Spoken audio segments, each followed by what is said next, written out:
제가 투자자로 살아오면서 가장 크게 후회한 게 뭔지 아십니까? 좋은 아이디어를 찾았을 때 더 많이 사지 않은 것, 이겁니다. That's right, always. And you wish you'd never sold. 그리고 팔지 말았어야 했죠. 만약 제가 여러분을 20년 전으로 데려가서 애플이나 아마존이나 비트코인을 살 기회를 준다면요, 그럼 그 사람한테 포트폴리오의 2%, 3%, 5%만 넣으세요 라고 조언하시겠습니까? 스티브 잡스, 일론 머스크, 마크 저커버그, 제프 베조스, 베르나르 아르노, 이 사람들 중에 누구도 좋은 아이디어의 90에서 95%를 팔아서 부자가 된 사람은 없습니다. 분산 투자는 정답이 없을 때만 의미가 있습니다. 구멍난 보트들을 여러 개에 나눠 태우는 순간 그건 그냥 죽겠다는 선택입니다. 불완전한 부품들을 여러 개 섞는다고 살 수 있는 게 아니라니까요. 미국의 대표적인 부동산 전문가, 부동산 맥시라고 불리는 동기부여 씬의 생케 그랜트 카돈이 비트코인에 깊게 빠져들게 된 거 잘 알고 계시죠? 제가 지금 위에 띄워놓은 예전 영상들에서 어떤 과정을 거치면서 비트코인에 입문하게 되었는지 한번 설명드렸었는데요. 그 영상에서도 간단하게 언급됐었지만 그랜트 카돈이 비트코인에 대한 조언을 구하기 위해서 마이클 세일러를 여러 번 만났다는 내용이 나왔었죠. 그래서 준비한 이번 영상은 마이클 세일러가 그랜트 카돈의 유튜브 채널에 출연해서 비트코인에 대해 깊게 이야기한 내용을 더빙 영상으로 준비했습니다. 이번 인터뷰를 통해서 그랜트 카돈은 일반인들의 시각에서 마이클 세일러에게 왜 그렇게까지 비트코인에 집중하냐, 분산 투자는 왜 틀렸다고 보냐, 이런 질문들을 던졌는데요. 대표적인 비트맥시인 마이클 세일러가 과연 어떤 이야기들을 했는지 지금 바로 함께 보러 가시죠. Let's go! Michael Saylor is an American entrepreneur, inventor, and Bitcoin advocate to say the least. 자, 여러분, 마이클 세일러 이 사람은 단순히 비트코인 옹호론자라고 하기엔 좀 부족하죠. 미국의 기업가고 발명가고 비트코인 전도사라고 해야 될 겁니다. 1989년에 마이크로 스트래티지로 공동 창업했고 2022년까지 CEO를 맡았고 지금은 회장직을 맡고 있습니다. MIT 출신이고 비즈니스 인텔리전스 소프트웨어를 개척한 인물입니다. 개인 자산만 해도 40억 달러 이상이에요. 자, 그리고 오늘 우리 스튜디오에 나와 있습니다. 그리고 이번 인터뷰는 솔직히 말해서 진짜 장난 아닐 겁니다. So look, I met you back in January. I think my brother brought me over to your house. 자, 그러니까 말이죠. 제가 당신을 처음 만났던 게 올해 1월이었죠? 아마 우리 형이 저를 당신 집에 데려갔던 것 같은데 그때만 해도 저는 비트코인에 대해 잘 몰랐었죠. 공부는 좀 했고 13년 전에 조금 사긴 했지만 본격적으로 시작한 건 아니었으니까요. 그때 제가 부동산이랑 비트코인을 어떻게 섞을 수 있냐고 물었고 당신이 정말 좋은 조언을 해줬어요. 뭐 가끔은 저한테 짧게 대답하긴 했죠. 아마 솔직히 말해서 제 바보 같은 질문에 지쳤던 거죠. 왜 그런 거 있어요? 이제 막 비트코인에 입문한 사람들이 계속 질문을 하면 넌 이걸 아직도 몰라? 이런 느낌이 들 때요. It depends upon the time of the day. If you've been talking for 12 hours, then 그건 시간대에 따라 다릅니다. 저처럼 하루에 12시간을 계속 말하고 있으면 13번째 시간에는 좀 피곤할 수도 있죠. 그럼 미팅을 아침에 잡아야겠네. 네, 아침이 더 낫죠. 왜냐면 지난번에 같이 있을 때 아니 지난 두 번 다 한 번은 제가 만들려고 했던 펀드를 쓰레기 같은 펀드라고 불렀잖아요. 저는 그냥 그 펀드에 비트코인을 더 넣으라고 했을 뿐입니다. 그래서 진짜로 그렇게 했어요. 처음엔 85% 부동산, 15% 뭐 이런 구조였다가 지금은 3분의 1은 부채, 3분의 1은 부동산, 3분의 1은 비트코인이에요. really, Do you think that's aggressive I think the point that I'm making is 정말요? 제가 하고 싶은 말은 바로 이겁니다. 전 세계를 다 뒤져봐도 진짜 좋은 아이디어는 많지 않습니다. 애플은 20년 전에 좋은 아이디어였고 아마존도 그랬죠. 그리고 비트코인도 좋은 아이디어입니다. 좋은 아이디어라는 게 뭐냐면 자산을 10배, 100배로 키울 수 있는 것이죠. 지난 30년 동안 여러분이 접한 것 중에 10배, 100배 갈 수 있었던 게 얼마나 있었는지 생각해보세요. 아마 많아야 10배짜리 몇 개였을 겁니다. 그리고 참고로 말하면 비트코인은 제가 이 업계에 들어온 이후 5년 동안 이미 10배가 됐습니다. 그걸 생각해보고 스스로에게 이렇게 물어봐야 합니다. 이렇게 좋은 아이디어에 내 돈의 2%만 넣는 게 맞을까? 아니면 말이죠. 여러분에게 그만큼 좋은 아이디어가 49개나 더 있습니까? 그래요? 만약 어떤 아이디어에 돈의 10%를 넣어서 10배가 되면 전체 자산은 2배가 됩니다. 그런데 문제는 이거죠. 그렇다면 나머지 90%는 별로인 아이디어에 넣는다는 뜻인가? 제가 투자자로 살아오면서 가장 크게 후회한 게 뭔지 아십니까? 좋은 아이디어를 찾았을 때 더 많이 사지 않은 것, 이겁니다. That's right, always. And you wish you'd never sold. 그리고 팔지 말았어야 했죠. 만약 제가 여러분을 20년 전으로 데려가서 애플이나 아마존이나 비트코인을 살 기회를 준다면요. 저는 그때 하나도 안 샀었어요. 그럼 그 사람한테 포트폴리오의 2%, 3%, 5%만 넣으세요 라고 조언하시겠습니까? 제 생각은 다릅니다. 한다면 인생이 바뀔 만큼의 금액을 넣어야 합니다. 물론 분산 투자를 한다면 아주 뛰어난 아이디어를 발견했을 때 자산의 5에서 10%를 넣을 수도 있겠죠. 포트폴리오를 유지해야 하니까요. 하지만 제프 베조스가 아마존으로 부자가 된 이유는 아마존에 5%만 넣고 95%를 계속 팔아버렸기 때문이 아닙니다.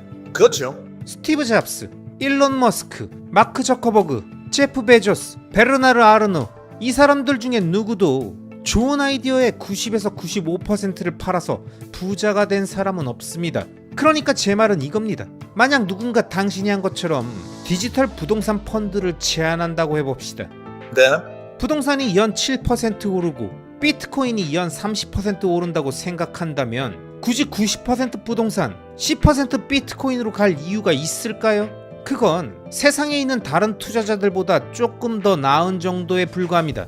그렇죠. 왜 50대 50이 안 되겠습니까? 그러면 다른 부동산 투자자들이 연 7%를 벌 때 당신은 연 20% 수익을 낼 수 있습니다. 만약 그 아이디어가 나쁜 거라면 차라리 0% 비트코인, 100% 부동산이 맞겠죠. 그런데 그게 정말 좋은 아이디어라면 50대 50으로 가는 게 맞습니다. 그렇게 하면 다른 어떤 부동산 투자보다 3배는 더 강력한 레버리지 부동산을 만드는 셈이니까요. 만약 그게 실패한다면요? 10%만 넣고 실패했든 어차피 그건 망한 부동산 펀드입니다. 그래서 제 생각은 단순합니다. 어떤 아이디어가 있다면 정말 잘 될 거라고 믿으면 충분히 크게 걸어서 본인도 이기고 함께한 사람도 부자가 되게 하든지 아니면 아예 하지 마세요. 저는 애매한 투자를 별로 좋아하지 않습니다. I'll give you one more example. I use 하나만 더 예를 들어보죠. 록펠러가 등유를 발명했습니다.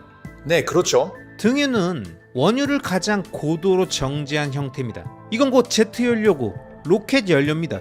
그건 순수한 액체 에너지예요. 좋은 아이디어라는 건 이런 겁니다. 로켓을 만드는 것, 로켓선을 만드는 것, 제트 엔진을 만들고 제트 비행기를 만드는 것, 아니면 가솔린이나 디젤을 만들어서 자동차나 트럭을 세상에 내놓는 거죠. 이런 게 다 좋은 아이디어입니다. 헨리 포드, 보잉, 이런 사람들이 바로 그런 일을 했죠. 그럼 반대로 전통적이고 안전하다는 아이디어는 뭘까요? 말마차 뒤에 등유 램프 하나 달아주는 겁니다. 그리고 마차 고객들한테 이렇게 말하죠. 이제 국가를 횡단하면서 마차 안에서도 책을 읽을 수 있습니다. 아니면 마차 뒤에 등유 히터를 달아주는 겁니다. 고객들이 불평하니까요. 로키 산맥을 마차로 넘는데 30일이나 걸리고 너무 춥다고요. 이런 식으로 고객들이 불평하니까요. 그래서 히터를 달아줍니다. 제 말은 이거예요. 혁명적인 아이디어에 2%, 3%만 투자하는 사람이 되고 싶지 않다는 겁니다. 당신은 로켓을 만들고 싶은 사람이어야 합니다. 그래서 제 생각은 이렇습니다. 아예 하지 않거나 그걸 하려면 세상에 있는 모든 것들보다 압도적으로 더 나은 방식으로 해야 합니다. 그래서 사람들이 다른 건 전부 팔고 당신이 만드는 걸 사게 만들고 결국 모두가 잘 살게 되는 거죠. 그게 제 관점입니다. 그럼 이 분산 투자라는 개념은 대체 누가 전 세계에 팔아먹은 겁니까? ETF나 뮤추얼 펀드에 그냥 넣어라, 이딴 생각 말이죠. 그건 아주 전형적인 얘기입니다. 정답을 모를 때, 선택지가 100개나 있는데 진짜로 뭘 해야 될지 모를 때, 그리고 당신이 분산된 펀드를 파는 사람이라면 당연히 분산 투자를 팔게 됩니다. 그렇죠. 뱅가드, 존 보글, 그리고 전통 금융권 사람들, 지금 거기에 11조 달러가 묶여 있습니다. 그들에겐 아주 좋은 일이죠. 하지만 그게 정말 투자자들에게도 그만큼 잘된 일인지 저는 모르겠어요. 세상에는 분산 포트폴리오를 만들어서 사람들을 설득한 헤지펀드의 매니저들이 수없이 많습니다. 그들의 논리는 늘 이거죠. 우리가 하는 어떤 결정 하나로도 당신은 망하지 않습니다. 그러니까 당신 돈 전부를 우리한테 맡기세요. 그런데 실제 결과를 보면 대부분은 시장 수익률에도 못 미쳤습니다. 지속적으로 봤을 때 분산 투자의 왕도는 그냥 S&P 500 지수를 사는 거예요. 그런데 여기서 구분해야 할 게 하나 있습니다. The financial statisticians that 하나는 금융통계학자들의 세계관입니다. 이 사람들은 여러분들에게 돈을 맡기라고 말하는 사람들이죠. 그들의 입장에서 분산 투자는 아주 좋은 판매 논리입니다.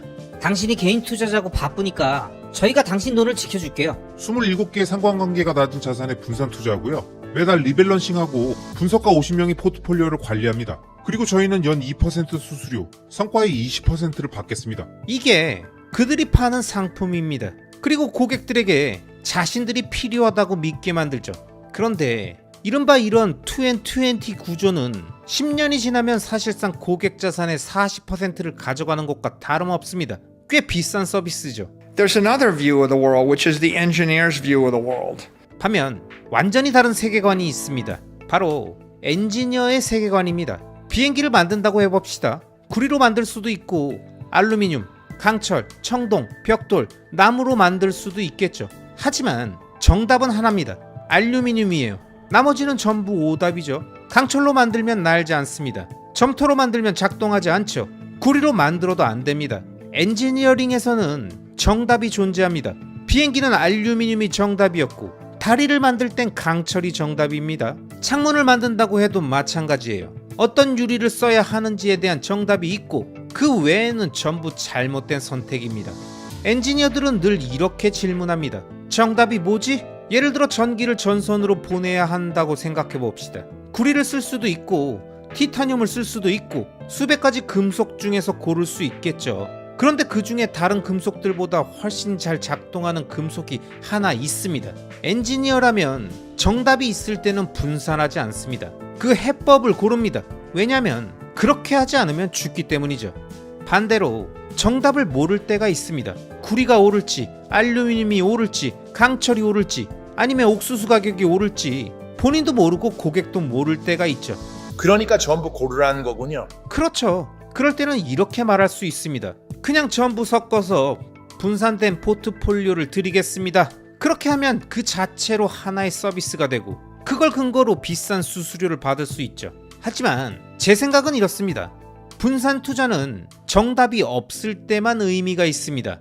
제가 자주 쓰는 비유가 하나 있는데요. 당신이 침몰하는 배에 타고 있다고 해봅시다. 구명 보트가 10개 있습니다. 그중 하나는 물이 새지 않는 보트고 나머지는 전부 바닥에 구멍이 나 있습니다. 그럼 어떻게 해야 할까요? 물이 새지 않는 보트를 찾아서 가족 전부를 그 보트 한 척에 태우는 겁니다. 그래야 삽니다. 구멍난 보트들을 여러 개에 나눠 태우는 순간 그건 그냥 죽겠다는 선택입니다. 불완전한 부품들을 여러 개 섞는다고 살 수 있는 게 아니라니까요. 여러분, 마이클 세일러의 얘기를 들어보시니까 분산 투자에 대해 어떤 생각이 드십니까? 저는 세일러의 말 중에서 정답을 모를 때만 분산을 한다, 이 말이 엄청 와닿았습니다. 그쵸? 정답을 모르니까 이것저것 섞으려고 하는 거죠. 정답을 정확히 알았다면 섞을 필요가 없었을 텐데 그게 정답이라는 걸 몰랐거나 확신이 없으니까 섞는 방법을 선택한 거죠. 제가 예전 영상에서 인덱스 펀드는 선택을 못하겠으니까 그냥 모두 믹서기에 넣어서 갈아버리고 아예 선택할 필요가 없게 만들어버린 거라고 비유를 통해서 설명한 적이 있었는데요. 비슷한 관점이라고 볼 수 있을 것 같습니다. 그리고 세일러의 말처럼 가족의 생존과 관련돼서 구멍나지 않은 보트를 찾아야 하는 경우라면 가족들을 여러 개의 보트에 나눠서 한 명이라도 살라는 식으로 나눠 태우는 게 아니라 구멍나지 않은 보트, 그 정답을 치열하게 찾아내고 그 보트의 모든 가족을 태우는 엔지니어적인 접근을 해야겠죠. 그리고 만약 그 보트를 찾았는데도 혹시나 하는 마음에 가족 몇 명은 다른 보트에 태운다는 건 세일러 입장에선 이해할 수 없다고 말하는 건데요. 참 적절한 비유가 아닌가 싶습니다. 많은 사람들은 이렇게 말하죠. 캐더는 달러의 엄청난 강세 요인으로 작동할 거다. 솔직히 말하면 그들은 전 세계 곳곳에서 미국의 재무부 C코인을 사줄 새로운 세대의 호구들, 즉 새로운 달러 매수자들을 찾아냈거든요. And then we project the impact on the US budget. 그럼 이제 이걸 바탕으로 미국 정부 예산에 어떤 영향을 미칠지를 계산해 보겠습니다. 그런데도 그 효과는 고작 국가부채를 10년 동안 약 3.5조 달러, 즉 전체의 4.5% 줄이는 수준에 불과합니다. 어느 나라의 통화가 붕괴하고 그 나라의 사람들이 테더를 쓰기 시작할 때 그건 곧 그 나라의 중앙은행이 미국 국채를 사줄 수요를 줄이는 효과를 가져옵니다. 다시 말해서 그건 새로운 수요가 아니라 기존 수요의 이동일 뿐입니다. 여러분, 우리 주변에 있는 많은 사람들이 미국의 트럼프 정권 출범 이후에 암호화폐에 대한 친화적인 정책들과 법안들이 통과되고 관련 트레저리 기업이나 다양한 서비스들이 등장하다 보니까 비트코인에 대한 부정적인 인식이 많이 개선된 걸 보실 수 있었을 텐데요. 하지만 이런 환경 속에서도 결국 비트코인이 아닌 엉뚱한 방향으로 가면서 이런 얘기를 하시는 분들이 많습니다. 야, 비트코인이 짱인 거 같지? 미국 정부의 선택은 스테이블 코인이라니까. 비트코인은 그냥 들러리야. 전 세계가 달러 기반 스테이블 코인으로 재편성되고 있는 거 모르겠냐? 비트코인은 그냥 디지털 금이고 결제 수단은 스테이블 코인이 미래라니까. 테더가 미국 국채 계속 사주면서 미국은 새로운 국채 수요를 뚫었는데 비트코인이 대안으로 성장하겠냐? 아이고, 어느 세월에. 이런 얘기를 많이 들으셨죠? 그리고 이런 얘기를 듣다 보면 이 말도 맞는 거 같은데. 반박을 못 하겠네. 이렇게 되는 분들도 계실 테고요. 자, 그래서 준비했습니다. 이번 영상은 비트코이너들에게 가장 유명한 책인 비트코인 스탠다드, 국내 출판명 달러는 왜 비트코인을 싫어하는가, 그리고 피아 스탠다드의 저자이자 오스트리아 학파 경제학에 기반한 비트코인 경제학자인 사이페딘 아모스의 강연 내용입니다. 지난 비트코인 컨퍼런스에서 사이페딘 아모스는 달러 기반 스테이블 코인인 테더의 발전이 결국 미국의 부채 문제 해결에 큰 도움이 안 될 뿐만 아니라 오히려 비트코인의 성장을 촉진하는 결과를 가지고 온다고 말했는데요. 그는 왜 테더가 달러의 아군이 아니라 비트코인의 트로이 목마라고 했는지 지금 바로 그의 연설을 함께 들어보시죠. Let's go! Thank you everybody for coming out, and thank you to the organizers for having me. It's a pleasure and an honor to be here. 감사합니다. 여러분 모두 와주셔서 감사드리고 이 자리를 마련해 주신 주최 측에도 진심으로 감사드립니다. 오늘 이 자리에 서게 돼서 정말 기쁘고 영광입니다. 오늘 제가 이야기할 주제는 비트코인과 달러, 그 중에서도 특히 테더에 관한 이야기입니다. 많은 사람들은 이렇게 말하죠. 테더는 달러의 엄청난 강세 요인으로 작동할 거다. 어느 정도는 일리가 있습니다. 솔직히 말하면 그들은 전 세계 곳곳에서 미국의 재무부 C코인을 사줄 새로운 세대의 호구들, 즉 새로운 달러 매수자들을 찾아냈거든요. 그런 걸 보면 언뜻 보기엔 테더가 달러의 강세 요인처럼 보일 수도 있죠. 하지만 저는 오늘 정말로 그게 얼마나 강세인지 조금 더 들여다보려고 합니다. 그래서 한번 계산을 해보죠. 가상의 시나리오를 한번 세워봅시다. 테더가 앞으로 10년 동안 100배 성장한다고 가정을 해보죠. 그건 연평균 성장률로 따지면 매년 약 60% 성장하는 셈입니다. 그렇게 된다면 2035년쯤 테더의 시가총액은 약 20조 달러에 이르게 됩니다. 그럼 이제 테더가 계속해서 그 자산의 약 80%를 미 재무부 채권에 투자한다고 가정해 봅시다. 현재는 단기채 위주로만 매입하고 있지만 앞으로는 만기 전 구간, 즉 일드 커브 전체에 걸쳐서 다양한 만기의 채권들을 사들인다고 가정해 보자고요.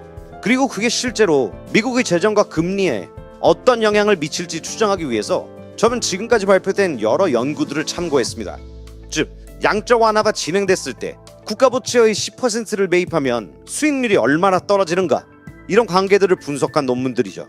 일반적으로 연구들을 보면 국가 부채의 10%를 매입할 때마다 채권 금리는 약 0.25에서 0.5% 정도 하락한다는 결론이 나옵니다. 하지만 저는 오늘 계산에서는 가장 낙관적인 시나리오를 쓰겠습니다. 즉 10%를 사면 금리가 1% 내려간다고 가정하죠. 이건 거의 최대한의 긍정적인 가정입니다. So if we assume this is the case and then we project the impact on the US budget, 그럼 이제 이걸 바탕으로 미국 정부 예산에 어떤 영향을 미칠지를 계산해 보겠습니다. 현재 미국의 국가 부채는 약 35조 달러, 그리고 연간 재정 적자는 약 2조 달러 수준입니다. 그럼 이제 앞으로 10년 동안 부채와 적자, 그리고 국가의 각종 채무가 지난 10년 동안 증가했던 속도와 똑같은 비율로 계속 증가한다고 가정해 봅시다. 그런데 사실 이렇게 가정하는 건 매우 보수적인 전제입니다. 왜냐하면 실제로는 앞으로의 10년이 그 이전보다 훨씬 더 급격하게 오를 가능성이 높기 때문이죠. 저는 이미 코로나 이후에 새로운 기준, 즉 뉴 노멀이 생겼다고 생각합니다. 그리고 현재 행정부의 지출 행태를 보면 그 뉴 노멀을 완전히 인정하고 있다는 게 분명하죠. 즉 코로나 이전처럼 재정적으로나 통화적으로 조심스럽고 절제된 정책 기조는 이제 더 이상 돌아오지 않는다는 겁니다. 지금의 정부는 그 시절보다 훨씬 더 무책임한 지출 구조를 유지하고 있죠. 그리고 현실을 보면 그들은 재정을 줄일 생각이 없습니다. 적자를 줄이겠다고는 말하지만 실제로는 반올림 5차 수준의 감소밖에 없어요. 게다가 이제 앞으로는 새로운 전쟁들까지 여러 곳에서 동시에 벌어질 가능성이 높습니다. 이스라엘은 지금 더 많은 땅을 원하고 있죠. 그리고 그들은 전쟁을 꽤 좋아합니다. 한동안 미국은 큰 전쟁을 치르지 않았으니까 이제 다시 새로운 전쟁이 일어날 가능성이 높습니다. 그런 상황들을 감안하면 앞으로 10년 동안 미국의 재정 상황은 훨씬 더 악화될 것이라는 게 명확합니다. 게다가 여기에 관세 정책과 그 부작용까지 겹치겠죠. 이제 이런 변수들을 모두 반영해서 시뮬레이션을 돌려보면 테더가 매년 60%씩 성장하면서 그 자금으로 미 재무부 채권을 사들인다고 가정했을 때 분명 채권 금리가 낮아지는 효과가 생깁니다.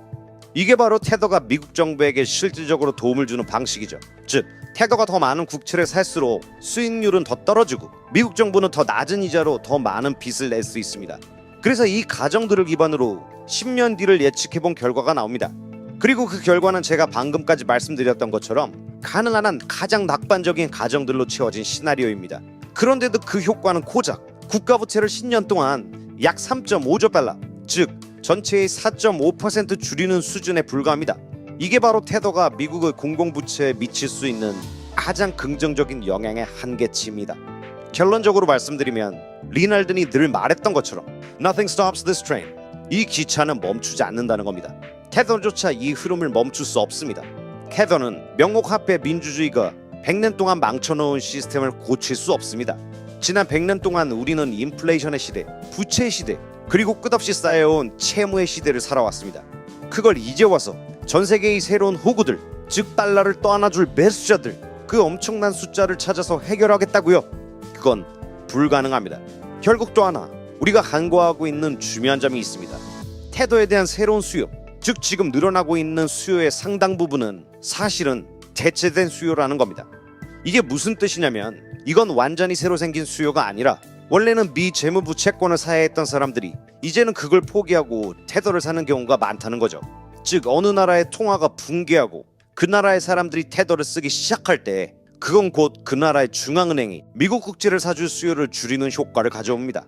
다시 말해서 그건 새로운 수요가 아니라 기존 수요의 이동일 뿐입니다. 설령 그게 전부 새로운 수요라고 가정하더라도 앞서 말한 대로 그중 80%가 미 재무부 채권으로 들어온다고 해도 결국 미국의 부채 상황에는 별다른 차이를 만들어내지 못합니다. 왜냐하면 재정 적자는 이미 엄청난 규모로 커져 있고 그 부채와 이자는 계속해서 늘어나고 있으며 이 흐름이 복지 지출이나 국방 예산에는 전혀 영향을 미치지 않기 때문이죠. 그 말은 곧 이 새로운 수요들이 달러 시스템 전체의 구조적인 문제를 해결하기엔 너무나 미미하다는 뜻입니다. 결국 피할 수 없는 결말은 다가옵니다. 디폴트, 평가절하, 아니면 평가절하를 통한 사실상의 디폴트, 이 세 가지는 결국 모두 같은 의미입니다. 즉 돈을 많이 빌려준 사람들은 결국 자신이 받을 거라고 믿었던 가치를 받지 못하게 될 것이라는 겁니다. 이게 제가 바라보기에 가장 현실적인 시나리오입니다. 물론 테더가 늘어나면 미국 정부의 재정 상태가 일시적으로는 조금 좋아질 수 있습니다. 하지만 그 영향은 결정적이지 않죠. 그렇다면 이제 질문은 이렇게 바뀝니다. 그럼 테더는 어떻게 될까? 테더의 준비요금이 점점 평가절하되고 아니면 채권 자체가 디폴트 위험에 노출된다면 그 결과가 테더에게 어떤 영향을 미치게 될까요? 여러분, 이번 영상에서 사이페딘 아모스는 결국 테더는 달러를 구원할 존재가 아니라 그냥 달러 체제의 연명장치에 불과하다고 말하고 있습니다. 테더가 매년 60%씩 성장해도 미국의 부채 구조엔 단 5% 남짓의 완화 효과밖에 못 주고 그마저도 이미 커질 대로 커진 재정 적자와 전쟁 비용, 멈출 줄 모르는 복지 지출 앞에선 아주 미세한 먼지 수준일 뿐이라고 말하는 거죠. 왜냐? 결국 사이페딘 아모스 역시 리날든이 늘 말했던 것처럼 이 기차는 멈추지 않는다. 이 망가진 달러 시스템은 절대 바뀌지 않는다. 결국 끝을 향해 간다. 이걸 강조하는 겁니다. 100년 넘게 지속된 명목합의 민주주의의 결과 부채와 인플레이션이 쌓이고 쌓인 이 시스템은 이제 와서 아무리 테더를 퍼부어도 절대 고칠 수 없고 늘어나는 부채 증가 열차를 멈출 수 없다는 거죠. 사이페딘 아모스가 말하는 핵심은 단 하나입니다. 테더는 새로운 수요가 아니라 기존의 달러 수요가 옮겨간 것 뿐이고 본질적으로는 같은 게임판 위에 있는 또 하나의 말일 뿐이라는 거죠. 여기서 현재 시스템의 폰지 구조를 강조하고 있어요. 시스템 자체가 문제예요. 여기서 말하는 시스템이란 중앙은행 체제와 그 위에 올라간 부분 지급준비 기반의 상업은행 시스템, 즉 현재의 법정화폐 시스템 전체를 의미합니다. 총 부채가 줄어든 적은 단 한 번뿐이었습니다. 2008년 금융위기 때였고 그때도 부채가 고작 1% 정도 감소했을 뿐이죠. 그런데 바로 그때 미국은 본원 통화를 1조 달러에서 6조 달러 수준까지 급격히 올립니다. 즉 부채를 조금이라도 줄이는 건 용납하지 못한 채 파티를 계속 이어간다는 겁니다. 그리고 바로 그 지점에서 비트코인의 역할이 더욱 중요해지는 것이죠. 가장 고품질의 희소한 자산을 보유하는 것, 그게 유일한 방법입니다. 대부분의 사람들은 변화를 싫어합니다. 특히 자신이 어느 정도 성과를 냈던 분야에서 큰 변화가 일어나는 걸 상당히 경계하죠. 나름 자기가 발견하고 노가다 하면서 자신만의 노하우, 성공 방정식 이런 걸 겨우 만들어서 진입장벽 구축했는데 갑자기 큰 변혁이 시작되면 이걸 받아들이지 못하는 거죠. 이런 심리가 강하게 작용하는 게 바로 비트코인입니다. 분명히 똑똑한 사람 같은데 비트코인에 대해서 엉뚱한 소리하고 말도 안 되는 궤변을 하는 경우, 아니면 미국이 비트코인을 전략자산으로 모아가려는 이 변혁의 순간에도 아직도 비트코인에 대해 관심이 없는 사람들 중에선 비트코인이 필요 없다고 느끼는 사람들, 즉 자신을 충분히 부유하고 지금도 부족한 게 없기 때문에 비트코인이고 나발이고 난 모르겠고를 외치는 거죠. 부동산 투자로도 잘 살았고 주식 투자로도 많이 벌었고 사업이랑 장사 잘 돼서 돈 많이 벌고 있는데 비트코인이 왜 필요하냐는 말씀을 하시는 분들이죠. 하지만 여러분, 모든 대변혁은 내 눈앞에 다가오기 전까지 끊임없이 전조 증상을 보여주지만 대부분은 그 시그널을 무시하다가 결국 대참사를 맞게 된다는 걸 우린 기억해야 합니다. 현재의 망가진 화폐 시스템이 어떤 문제를 만들어내고 있고 기축통화국인 미국이 더 이상은 이 시스템을 컨트롤할 수 없는 브레이크가 고장난 폭주기관차처럼 절벽 끝을 향해 돌진하고 있는 게 바로 현재의 화폐 시스템이라는 걸 수많은 경제 지표들이 경고를 주고 있어도 계속 무시한다면, 그렇게 비트코인에 관심을 갖고 공부하고 이해할 수 있는 소중한 시간을 날린다면 앞으로 몇 년이 지난 어느 시점에 정말 상상도 하기 싫을 정도로 과거의 자신을 미워하게 될지도 모릅니다. 자, 그럼 뭐가 도대체 그렇게 문제라는 건지 핵심적인 지표들로 팩트로 정확하게 설명해주는 앞선 리날든의 일부 영상을 못 보신 분들은요, 우측 상단에 띄어진 카드를 클릭해서 먼저 보시고요, 준비가 되신 분들은 지금 바로 2부 영상으로 가시죠. 렛츠고! Another really big component is Social Security. 또 하나 정말 중요한 요소가 있어요. 바로 사회보장 제도입니다. 지금 보시는 이 그래프는 미국의 사회보장 신탁 기금을 나타냅니다. 보시면 알겠지만 처음에는 0에서 시작해서 약 3조 달러까지 증가했어요. 이렇게 커다란 변화가 일어나는 이유는 바로 인구 통계학적 변화, 즉 베이비붐 세대 때문입니다. 2차 세계대전이 끝난 이후인 1940년대 후반부터 1960년대 사이에 미국에서는 엄청나게 많은 아이들이 태어났고, 이 베이비붐 세대가 커서 노동시장에 진입하면서 사회보장 비용을 내기 시작했죠. 그 결과 사회보장 기금은 빠르게 불어났습니다. 하지만 문제는 그 돈을 좋은 자산에 투자하지 못했다는 거죠. 사회보장 기금은 대부분 미국 국채에 묶여 있었고, 그건 장기적 관점에서 보면 그리 좋은 투자처가 아니었습니다. 그리고 미국 사회보장국 예측에 따르면 2035년경 이 신탁 예금은 완전히 소진될 예정입니다. 그 말은 곧 3조 달러에 달하는 기금이 앞으로 몇 년에 걸쳐 계속 시장에서 빠져나오게 된다는 뜻이죠. 지금 베이비붐 세대는 이미 은퇴 시점에 접어들었고 앞으로도 계속 은퇴자들이 늘어나는 거죠. 그만큼 더 많은 돈이 기금에서 빠져나가게 될 겁니다. 이유로는 2017년에서 2018년쯤 기금이 정점을 찍고 서서히 줄어들기 시작한 시점부터 본격화됐습니다. 그리고 그 시기가 연방 재정 적자가 실업률과 디커플링 되기 시작한 시점과도 겹칩니다. 또 연방 정부의 부채 증가 속도가 민간 부채보다 더 빨라진 시점과도 일치하죠. 즉, 이 시점이 굉장히 중요합니다. 왜냐면 금리가 더 이상 내려가지 않았고 과거의 사회보장 기금을 불려줬던 베이비붐 세대가 이제는 돈을 빼가는 세대가 되었기 때문이죠. 이 사회보장 기금은 앞으로도 향후 10년간 의료, 여행, 주거 등 사람들이 실제로 지출하는 모든 영역을 통해서 경제로 다시 흘러들어가게 됩니다. 가끔 기금이 고갈되는 정확한 시점은 1년 정도 앞당겨지거나 뒤로 미뤄질 수 있지만 이건 대부분 보험 수학적 계산이라서 사실상 피할 수가 없는 구조입니다. 그리고 중요한 건 이 연령대 사람들은 투표를 한다는 점이죠. 젊은 사람들은 시위를 하긴 하지만 막상 투표는 잘 안 하거든요. 반면에 이 고령자 유권자들은 정기적으로 투표에 참여합니다. 그래서 지금 미국 정치에서 이 기금과 관련된 지출을 건드리는 건 정치적으로 금기된 영역이에요. 터치하면 감전되는 선이라고 불릴 정도죠. 공화당이든 민주당이든 사회보장 제도는 건드리지 않겠다고 이미 공언한 상태입니다. 극단적인 정치 양극화 속에서도 양당이 유일하게 합의하고 있는 몇 안 되는 영역 중에 하나예요. 사실상 이 기금의 운명은 이미 정해져 있다고 봐도 됩니다. 이제 마지막 슬라이드쯤에 도달했는데요. 여기서 현재 시스템의 폰지 구조를 강조하고 있어요. 단순히 인구 문제나 부채 문제만의 문제가 아닙니다. 근본적으로 시스템 자체가 문제예요. 여기서 말하는 시스템이란 중앙은행 체제와 그 위에 올라간 부분 지급준비 기반의 상업은행 시스템, 즉 현재의 법정화폐 시스템 전체를 의미합니다. 이 시스템은 멈추지 않고 계속 성장해야만 유지할 수 있는 구조예요. 마치 수용을 멈추면 익사하는 상어처럼요. 멈추면 죽는 구조입니다. 계속 확장하고 계속 부채를 늘려야만 유지되는 구조라는 거죠. 여기 보이는 그래프에서 위쪽 선은 미국 전체 시스템의 총 부채입니다. 정부 부채와 민간 부채를 다 합친 값인데 사상 처음으로 100조 달러를 넘어섰습니다. 그리고 아래쪽 선은 본원 통화, 즉 중앙은행이 직접 찍어낸 기초 통화량입니다. 이 그래프는 1966년부터 2025년까지의 데이터를 보여주고 있어요. 그 긴 기간 동안 총 부채가 줄어든 적은 단 한 번뿐이었습니다. 그 유일한 예외는 2008년 금융위기 때였고 그때도 부채가 고작 1% 정도 감소했을 뿐이죠. 그런데 바로 그때 미국은 본원 통화를 1조 달러에서 6조 달러 수준까지 급격히 올립니다. 즉 부채를 조금이라도 줄이는 건 용납하지 못한 채 파티를 계속 이어간다는 겁니다. 그 시점을 기준으로 간단히 계산해보면 2008년 당시 미국 시스템 전체의 총부채는 약 50조 달러였고 본원 통화는 약 1조 달러였습니다. 즉 50대 1의 레버리지 구조였다는 거죠. 이거 마치 무모한 크립토 고배율 파생 상품에서나 볼 수 있는 수준입니다. 경제 전체가 그런 구조로 돌아가고 있다는 것은 상상 이상으로 위험한 일이었죠. 그리고 그들은 결국 금리를 제로까지 낮췄고 더 이상 민간 부채를 키울 수 없는 한계에 도달했습니다. 그 결과 민간에서 정부로 레버리지 구조가 이동하게 된 겁니다. 즉 오늘날 우리가 겪고 있는 이 공공부문 부채 중심의 경제는 그때부터 이미 불가피하게 형성된 구조라는 걸 이 데이터가 잘 보여주고 있는 거예요. 사실 저는 이 차트보다 훨씬 더 오래된 데이터도 살펴봤어요. 110년 가까이 거슬러 올라가는 데이터였죠.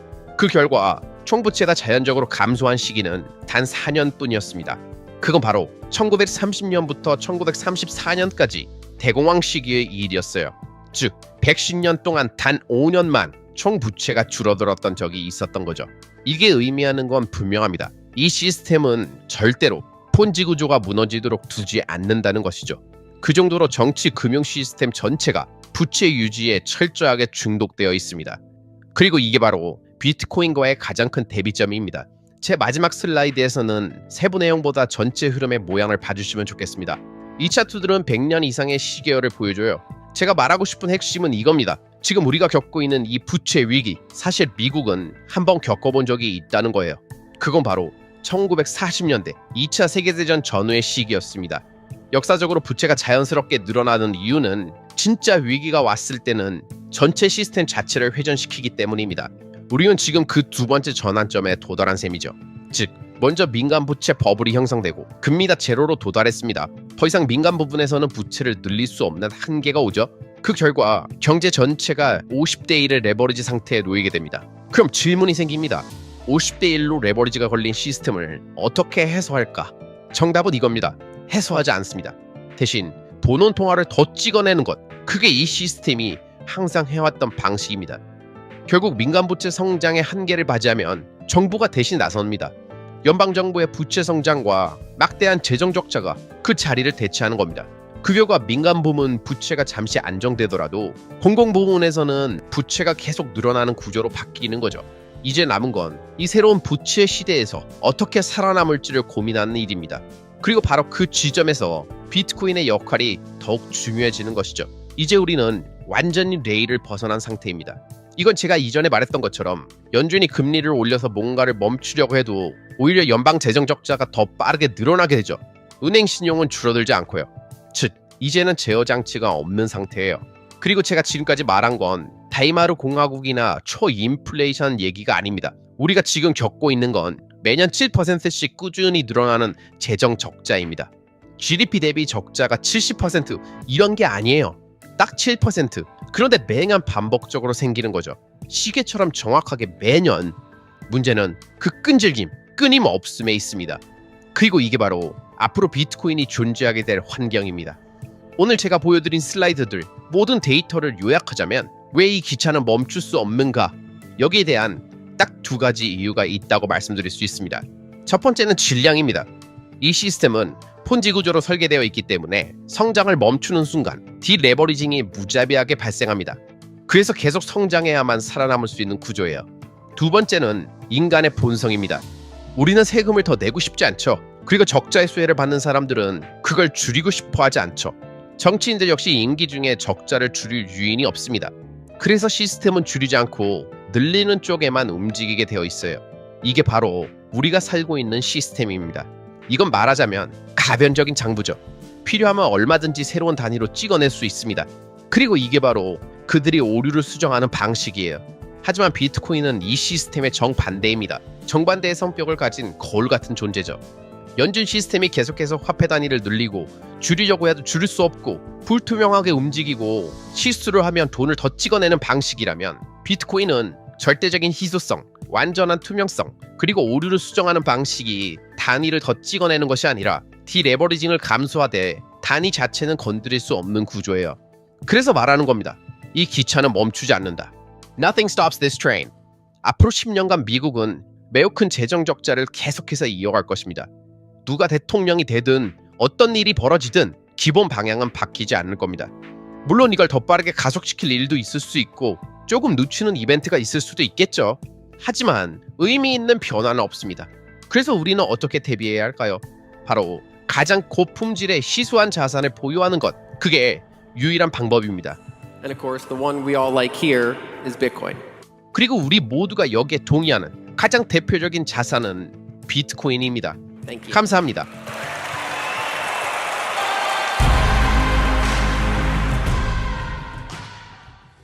여러분, 이번 영상을 보시고도 아직도 좌든 우든 정치인을 믿고 재정 문제를 해결할 거라고, 경제를 살릴 거라고 생각하신다면 여러분은 이 영상을 한 번 더 보셔야 합니다. 현재 망가진 화폐 시스템에서는 그 어떤 성인군자가 온다고 해도 절대 이 구조 안에서 돈풀기를 멈추고 긴축 재정을 하면서 재정 건전화를 실현하고 화폐 시스템을 되살릴 수 없습니다. 미국이든 유럽이든 중국이든 한국이든 어디든 끊임없이 종이화폐를 찍어내고 살포하면서 지금까지 해왔던 그 방식을 정치인들은 계속 사용할 테고, 그렇게 점점 망가진 화폐 시스템은 그 끝을 향해, 절벽을 향해서 지금 이 순간에도 달리고 있다는 걸 우린 절대 잊지 말아야 합니다. 그리고 그 최악의 상황을 대비한 해결책이 바로 비트코인이라고 믿는 비트코이너, 비트맥시들은 계속해서 이 사실을 주변에 알리고 스스로도 지속적으로 종이화폐를 비트코인으로 바꾸는 거죠. 이번 영상을 통해 지금이 무언가 거대한 변혁의 순간이라고 느끼셨다면 지금이라도 각 잡고 비트코인이 무엇인지 제대로 공부해 보시고요. 만약 비트코인이 아닌 다른 해결책이 있을 거라고 생각하시는 분들은 본인이 생각하시는 그 해결책과 비트코인을 비교해 보시면서 깊게 고민해 보시기 바랍니다. 다양한 자산에 투자할 수는 있지만 결국 이 망가진 화폐 시스템을 방어하는 가장 완벽한 수단은 비트코인뿐이라는 걸 시간이 지나면 지날수록 점점 이해하게 되시면서 자기 자산의 많은 비중을 비트코인으로 자연스럽게 옮기게 되실 겁니다. 아시겠죠? 그럼 오늘도 끝까지 함께 해주신 모든 구독자님들을 리스펙합니다.